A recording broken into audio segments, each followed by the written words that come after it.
નમસ્કાર. ક્યારે વિચાર્યું છે કે મોટી મોટી મશીનરીની સ્પીડ કેવી રીતે કંટ્રોલ થતી હશે? મતલબ દરેક કામ માટે એકસરખી સ્પીડ તો ના જ ચાલે ને? તો આજે આપણે એક એવી ખાસ મોટર વિશે વાત કરવાના છીએ જે આ કામને એકદમ શક્ય બનાવી દે છે. ચાલો શરૂ કરીએ. જરા વિચારો, એક મોટી ક્રેન છે જે બહુ ભારે વજન ઉપાડી રહી છે. હવે જો એ એક જ ઝાટકે ફૂલ સ્પીડ પકડી લે તો બધું ગડબડ થઈ જાય, બરાબર? કે પછી કોઈ ફેક્ટરીમાં મશીનને એકદમ ધીમે ધીમે ચલાવવું હોય તો? જો મોટરની સ્પીડ એક જ હોય તો આમાંથી કશું જ શક્ય નથી. બસ આ જ પ્રોબ્લેમનું સોલ્યુશન આપણે આજે જોવાના છીએ.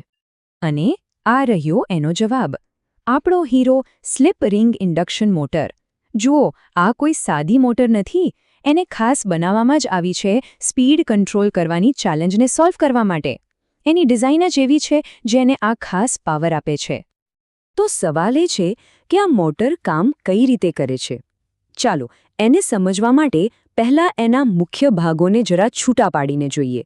એકવાર એના પાર્ટ્સ સમજાઈ જશે ને, પછી એનું કામ કરવાની રીત એકદમ સહેલી લાગશે. કોઈ પણ બીજી ઇન્ડક્શન મોટરની જેમ જ આમાં પણ બે મેઇન પાર્ટ્સ છે. એક છે બહારનો સ્થિર ભાગ, જેને આપણે સ્ટેટર કહીએ છીએ, અને બીજો છે અંદરનો ફરતો ભાગ, જેને રોટર કહેવાય છે. બસ આ બંનેની જુગલબંધી જ મોટરને ફેરવે છે. સ્ટેટરનું કામ બહુ જ ઇમ્પોર્ટન્ટ છે. જુઓ, જ્યારે એને ઇલેક્ટ્રિસિટી મળે છે ત્યારે એ એક ફરતું ચુંબકીય ક્ષેત્ર એટલે કે એક રોટેટિંગ મેગ્નેટિક ફિલ્ડ બનાવે છે. હવે સમજો, આમાં કંઈ ફિઝિકલી ફરતું નથી, પણ મેગ્નેટિક ફોર્સ ગોળ ગોળ ફરે છે, અને એ જ ફોર્સ રોટરને ફેરવવા માટે મજબૂર કરે છે. ઓકે, હવે વાત કરીએ રોટરની. આ એ ભાગ છે જે ખરેખર ફરે છે અને આપણું કામ કરે છે. અને બસ અહીં જ આ સ્લિપ રિંગ મોટર બાકી બધી મોટરથી અલગ પડે છે. એની ખાસ વાત એ છે કે એના અંદરના વાયરિંગ એટલે કે એની સર્કિટને આપણે મોટરની બહારથી કનેક્ટ કરી શકીએ છીએ. આ જ તો એનો સિક્રેટ પાવર છે. પણ સવાલ એ થાય કે કોઈ ફરતી વસ્તુ સાથે બહારથી વાયર કઈ રીતે જોડવા? એ તો ગૂંચવાઈ જાય. તો આનો જવાબ છે સ્લિપ રિંગ્સ અને બ્રશ. જુઓ, સ્લિપ રિંગ્સ જે છે એ રોટર સાથે જ ફરે છે અને એની ઉપર સ્થિર બ્રશ દબાઈને કોન્ટેક્ટમાં રહે છે. આનાથી શું થાય? ફરતા રોટર અને બહારની સર્કિટ વચ્ચે એક નોન-સ્ટોપ ઇલેક્ટ્રિકલ કનેક્શન બની રહે છે. સરસ. તો હવે આપણને ખબર છે કે રોટરની સર્કિટ સુધી બહારથી કઈ રીતે પહોંચવું. તો હવે આવે છે આખી ગેમનો સૌથી ઇન્ટરેસ્ટિંગ પાર્ટ.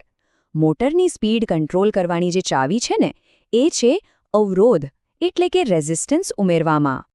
આ આખી પ્રોસેસ ફક્ત 3 સિમ્પલ સ્ટેપ્સમાં થાય છે. સ્ટેપ 1, બ્રશ મારફતે રોટર સર્કિટ સાથે બહારથી એક રેઝિસ્ટર બોક્સ જોડવાનું. સ્ટેપ 2, આ રેઝિસ્ટન્સ એટલે કે અવરોધ વધારવાનું, અને પરિણામ મોટરની સ્પીડ ઘટી જાય છે. બસ આટલું જ સિમ્પલ છે. અને આ ડાયાગ્રામમાં એ જ વસ્તુ બતાવી છે જે આપણે હમણાં જ સમજ્યા. જુઓ, રોટરમાંથી વાયર નીકળીને સ્લિપ રિંગ્સ અને બ્રશ દ્વારા સીધા બાહ્ય અવરોધ એટલે કે એક્સટર્નલ રેઝિસ્ટન્સ સાથે જોડાયેલા છે. આ જ ફિઝિકલ કનેક્શન છે જે સ્પીડ કંટ્રોલને પોસિબલ બનાવે છે. ઓકે, તો એ તો સમજાઈ ગયું કે રેઝિસ્ટન્સ ઉમેરવાથી મોટર ધીમી પડે છે. પણ એવું થાય છે કેમ? એની પાછળનો સાયન્સ શું છે? ચાલો હવે એ સમજીએ. અને ચિંતા ના કરતા, આપણે એને એકદમ સિમ્પલ રીતે સમજીશું. આ સ્ક્રીન પર દેખાતું સૂત્ર મોટરના ટોર્ક એટલે કે એના ફરવાના ફોર્સનું ગણિત છે. હા, ખબર છે, આ થોડું કોમ્પ્લિકેટેડ લાગે છે, પણ આખા સૂત્ર પર ધ્યાન આપવાની જરૂર નથી. મહત્વની વાત એટલી જ છે કે ટોર્કનો સીધો સંબંધ બે વસ્તુઓ સાથે છે, સ્લિપ S અને રોટરનો અવરોધ R2. બસ આ સંબંધ જ આખો ખેલ કરે છે. તો ચાલો એ મોટા સૂત્રને ભૂલી જઈએ અને ખાલી આ સિમ્પલ સંબંધ પર ફોકસ કરીએ, T પ્રપોર્શનલ ટુ S/R². આનો સીધો મતલબ એ છે કે ટોર્ક એટલે કે ફરવાનું બળ એ સ્લિપ અને અવરોધ પર ડિપેન્ડ કરે છે. આ નાનો આમતો સંબંધ જ આખી વાતનો સાર છે. હવે જુઓ, આખી ચેન કેવી રીતે કામ કરે છે. જેવું આપણે બહારથી રેઝિસ્ટન્સ વધારીએ એટલો જ ટોર્ક જાળવી રાખવા માટે સ્લિપ વધી જાય છે. હવે સ્લિપ શું છે? એ સિમ્પલી મેગ્નેટિક ફિલ્ડની સ્પીડ અને રોટરની પોતાની ફરવાની સ્પીડ વચ્ચેનો તફાવત છે. તો સીધી વાત છે, જેટલી સ્લિપ વધારે એટલી મોટરની સ્પીડ ઓછી. બસ આટલું જ છે. તો સ્પીડ કંટ્રોલ કરવાનો એકદમ જોરદાર રસ્તો તો મળી ગયો, પણ એન્જિનિયરિંગમાં દરેક વસ્તુની એક કિંમત હોય છે. કંઈક મેળવવા માટે કંઈક ગુમાવવું પડે છે. આ મેથડ વાપરવાની પણ એક કિંમત છે, એક છુપી ખામી, જેના વિશે હવે આપણે વાત કરીશું. તો આ છે એ ખામી. જેમ જેમ આપણે રેઝિસ્ટન્સ વધારીએ છીએ ને, તેમ તેમ I² લોસ પણ વધે છે. હવે આ I² લોસ બીજું કંઈ નથી પણ ગરમીના રૂપમાં વેડફાઈ જતી વીજળી છે. મતલબ જેટલું વધારે અવરોધ એટલી વધારે ગરમી પેદા થશે અને એટલી ઓછી મોટરની કાર્યક્ષમતા, એટલે કે એફિશિયન્સી. તો આ છે આખું એન્જિનિયરિંગ ટ્રેડ ઓફ. એક બાજુ ફાયદો એ છે કે આપણને સ્પીડ પર એકદમ ચોક્કસ કંટ્રોલ મળે છે, જે આપણે કોઈપણ લોડ માટે સેટ કરી શકીએ છીએ. પણ બીજી બાજુ ગેરફાયદો એ છે કે આ કંટ્રોલ મેળવવા માટે આપણે એનર્જીની કિંમત ચૂકવવી પડે છે, જે ગરમી બનીને વેડફાઈ જાય છે. અને આ એક જ ચિહ્ન આખી વાતનો સાર કહી દે છે. સિસ્ટમમાં જેટલો વધારે રેઝિસ્ટન્સ એટલી એફિશિયન્સી ઓછી. બસ આટલું જ. મતલબ કે ઓછી વીજળી કામમાં વપરાશે અને વધુ વીજળી ગરમી બનીને હવામાં ઉડી જશે.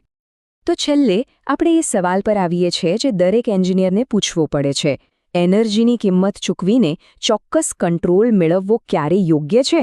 આનો કોઈ એક જવાબ નથી. એ પરિસ્થિતિ પર આધાર રાખે છે. જેમ કે ક્રેન કે લિફ્ટમાં જ્યાં સેફટી અને ચોકસાઈ સૌથી પહેલાં આવે છે, ત્યાં ઓછી એફિશિયન્સી ચલાવી લેવાય. પણ બીજે ઘણી જગ્યાએ કદાચ નહીં. આ જ તો છે એન્જિનિયરિંગનો ખરો પડકાર, સાચું બેલેન્સ શોધવાનો.